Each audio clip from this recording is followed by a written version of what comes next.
Très heureux d'accueillir Bertrand Bonhomme, directeur RSE chez Michelin. Est-ce que vous m'entendez bien? Je vous vois parfaitement. Je vous entends très bien, merci. Parfait, Bonjour très à toutes bien. et tous. Soyez le bienvenu.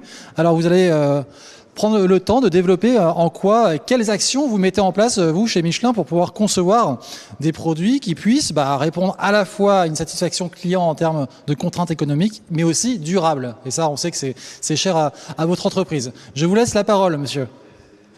Merci beaucoup. Je vous en Oui, prie. ce que je vais essayer effectivement, c'est de vous expliquer le cheminement que nous avons suivi et qui nous amène à aujourd'hui à avoir une offre et une offre produit qui puisse effectivement allier les trois piliers du développement durable que sont la performance financière, la création de valeur pour les employés ou la collectivité et puis bien évidemment le respect de l'environnement. Pour démarrer, je voudrais introduire brièvement quelle est la société Michelin, qui est effectivement connue pour ses pneus, mais ce n'est pas simplement des pneus, il y a bien sûr le guide, et puis il y a d'autres activités que peuvent être des activités comme l'impression 3D, comme des réseaux de distribution, etc. C'est aussi un chiffre d'affaires, 20 milliards et demi l'an dernier, c'est 129 unités de production, 7600 distributeurs, mais surtout, j'allais dire, c'est surtout 137 000, plus de 137 000 personnes, hommes et femmes, femmes et hommes. En dehors de ces quelques chiffres, Michelin, c'est plus que ça, c'est une société qui existe dans son monde. Quel est ce monde? Ce monde, vous le connaissez, c'est un monde dans lequel la population va passer de 7 à 9 milliards d'individus en à peine 50 ans. Et c'est ces 2 milliards d'individus qui vont principalement augmenter la population des continents africains et asiatiques. Ils ont des droits. Ils ont des droits parce qu'ils ont le droit d'avoir accès à l'éducation, ils ont le droit d'avoir accès à la santé, ils ont le droit d'avoir accès aussi, bien évidemment, au travail. Et pour ce faire, ils ont besoin d'une mobilité. Mais pas n'importe quelle mobilité. Ils n'ont pas besoin d'une mobilité qui tue, ils n'ont pas besoin d'une mobilité qui salue, ils n'ont pas besoin qui salit, pardon, ils n'ont pas besoin d'une mobilité qui fait du bruit. Ce qu'ils veulent, c'est une mobilité, ce qu'on a défini comme durable. Cette mobilité durable, on l'a définie avec des organisations externes comme le WBCSD, le World Business Council for Sustainable Development, ou Sustainable Mobility for All. C'est une mobilité en 4 piliers. C'est une mobilité qui offre la sécurité à l'intérieur ou à l'extérieur du véhicule. C'est une mobilité accessible. C'est une mobilité efficiente. C'est une mobilité entre guillemets verte.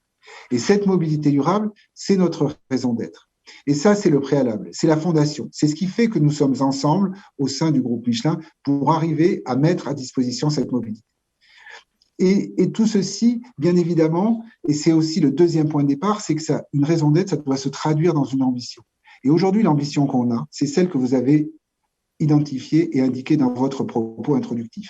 C'est-à-dire que notre souhait, c'est de pouvoir associer performance économique, création de valeur et respect de l'environnement. Et c'est ça qui est le point de départ fondamental pour démarrer, j'allais dire, la création de notre offre. Alors, pour ce faire, c'est des mots, tout ça, comment avons-nous fait? La première chose, et il ne faut jamais oublier que quand je parle des employés Michelin, des collaborateurs Michelin, c'est 140 000 personnes, mais grosso modo, 80%, ce sont des personnes qui travaillent dans des usines en Europe, en France, mais aussi au Brésil, en Thaïlande, etc. Et il est clair que pour ça, on a besoin de faire comprendre aux gens qu'on partage avec eux là où on veut être. Et comme je le disais au départ, si Michelin, ce n'est pas que du pneu, c'est quand même aussi, encore aujourd'hui, un produit fondateur. Et pour ce faire, on a créé le produit qu'on a appelé Vision, qui était le produit vers lequel on voulait aller. Et ce produit, il est très différent du produit actuel. Comment est-il? C'est un produit qui est complètement recyclable. C'est un produit qui est sans air. C'est un produit qui est connecté. Et c'est un produit aussi qu'on peut recharger, dont on peut changer la bande de roulement pour l'adapter au terrain sur lequel le véhicule va rouler. Et puis surtout, c'est aussi un produit qui pourra se recharger régulièrement, même quand la bande de dessus périphérique sera usée. Et ça, c'est fondamental, parce qu'à partir du moment où on a proposé ce produit, là, on a eu l'adhésion de l'ensemble des collaborateurs Michelin. Ils savaient où on voulait aller et ils voyaient où on pouvait aller. Et puis le deuxième point, c'est que cette vision, ça nous permettait ensuite d'avoir une étoile polaire pour toutes les équipes de recherche et pour tous les projets qui allaient ensuite venir. Deuxième élément, une fois qu'on a eu la vision, c'est de partager notre ambition. Et quelle était cette ambition? C'est de dire, bah oui, nos produits, comme dans le projet Vision, on veut qu'ils soient totalement composés de matériaux recyclés ou renouvelés.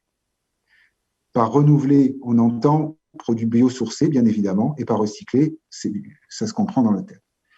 Le troisième élément, une fois qu'on a défini ça, et cet objectif qu'on appelle le taux de matière durable, on l'a défini pour un horizon défini qui est 2050. Troisième élément, c'est de mettre à disposition des outils. Premier outil, on a dit aujourd'hui, tout nouveau produit doit avoir une analyse cycle de vie. Et dans cette analyse cycle de vie, on intègre un certain nombre, bien évidemment, d'indicateurs, dont, par exemple, aussi des indicateurs sur le carbone, mais aussi sur la biodiversité. Et on ne s'est pas contenté de ça. Pour que ça puisse se mettre en œuvre, on a défini une charte d'éco-conception commune à toutes les entités de groupe et qui doit amener toute entité du groupe, dès qu'il conçoit ou elle conçoit un produit, à respecter les éléments spécifiques de cette charte. Donc, vous voyez, petit à petit, tout se passe pour que, effectivement, tout nouveau produit entraîne une modification profonde du catalogue et de l'offre de produits aujourd'hui pilotée par Michelin. Quatrième élément, on se dit aussi que quand on veut travailler dans ce monde où finalement nous sommes tous interdépendants les uns des autres, on ne peut pas le faire systématiquement tout seul. Et tout à l'heure, je vous parlais de Michelin, de sa raison d'être, la mobilité durable. Là non plus, nous ne pouvons pas le faire tout seul. Et donc, ce que nous avons cherché à faire, c'est créer des espaces qui vont nous permettre, avec nos partenaires, avec des partenaires, de travailler ensemble. Et c'est ce qu'on appelle le Moving On. Il y a Moving On Lab, Moving On Summit. Ce sont des espaces libres où les gens vont pouvoir travailler sur des sujets ensemble ou échanger sur ces sujets. Et ça me paraît aussi un élément aussi important dans la nouvelle façon d'aborder toutes ces questions de développement durable. Et puis enfin, il y a des concepts aussi fondateurs sur lesquels on va s'appuyer. C'est ce que j'appellerais les piliers. Donc, un des piliers, par exemple, c'est de dire tout nouveau produit, je vais le simplifier, tout nouveau produit, à poids égal, il doit offrir plus de performance, ou à performance égale, il doit avoir moins de poids. Et vous comprenez effectivement que là, à partir de là, on est réellement dans la réalité. Et le dernier point, avant de montrer un exemple sur lequel je voudrais insister, c'est que effectivement, aujourd'hui, on voit qu'il y aura bien deux types de produits. Il y a des produits dont la performance environnementale va pouvoir être monnayée. Typiquement, quand vous vendez aujourd'hui des pneus qui réduisent la résistance au roulement, donc ce qui veut dire qui amène à moins consommer pour des véhicules thermiques et donc à mettre moins de CO2, ça a de la valeur pour les constructeurs de voitures. Et puis, vous avez des produits pour lesquels il n'y a pas de valeur, mais en même temps, j'allais dire, vous êtes obligé de le faire, vous allez devoir le faire parce que c'est un droit à jouer. C'est un droit à jouer pour l'avenir et que si ces produits-là existent à un moment donné et n'ont pas respecté des règles de développement durable concernant l'environnement, par exemple, à ce moment-là, ils n'auront plus le droit d'exister. Et c'est ce que j'appelle le respect de la voie du client. Alors, quelques exemples sur de ce qu'on a fait. Un premier produit, par exemple, qu'on j'appelle le e-primacy, c'est ce qu'on appelait, on l'appelait un pneu éco-responsable. Pourquoi? Parce qu'on l'a clairement positionné sur la réduction des émissions de CO2 et la consommation de carburant. Et en même temps, on s'est dit, c'est un pneu de demain aussi parce qu'il va accroître l'autonomie des véhicules électriques. Et la dernière chose qui est fondamentale pour lutter contre l'obsolescence programmée, c'est qu'on garantit la sécurité durable de ce pneu du premier au dernier kilomètre. Vous voyez, typiquement, on est là dans un produit qui se veut un de ces produits nouveaux, entre guillemets, qui vont répondre à ces attentes de performance environnementale de nos consommateurs et en même temps de la société civile aussi autour. Deuxième exemple, l'exemple des services. Michelin Solutions. Michelin Solutions, ça s'adresse essentiellement aux transporteurs. Et là, comment ça se passe? On va facturer, au lieu de facturer des pneus, on va facturer au kilomètre, à la tonne transportée, ou dans le cas, par exemple, des compagnies aériennes, au nombre d'atterrissages. Quel est l'intérêt dans ce cas-là? Ben, l'intérêt, il est très simple. C'est que pour le client, au lieu d'avoir à acheter un pneu, avant la consommation de ce qu'il va en faire, il va payer au moment où, au moment où il va utiliser le pneu. Et ça, c'est un élément qui est très important. C'est que pour le client, au lieu d'avoir à acheter un pneu avant la consommation de ce qu'il va en faire, il va payer au moment où, au moment où il va utiliser le pneu. Et ça, c'est un élément qui est très important. C'est que pour le client, au lieu d'avoir à acheter un pneu avant la consommation de ce qu'il va en faire, il va payer au moment il va consommer, j'allais dire, ce pneu au travers du roulage ou des kilomètres parcourus.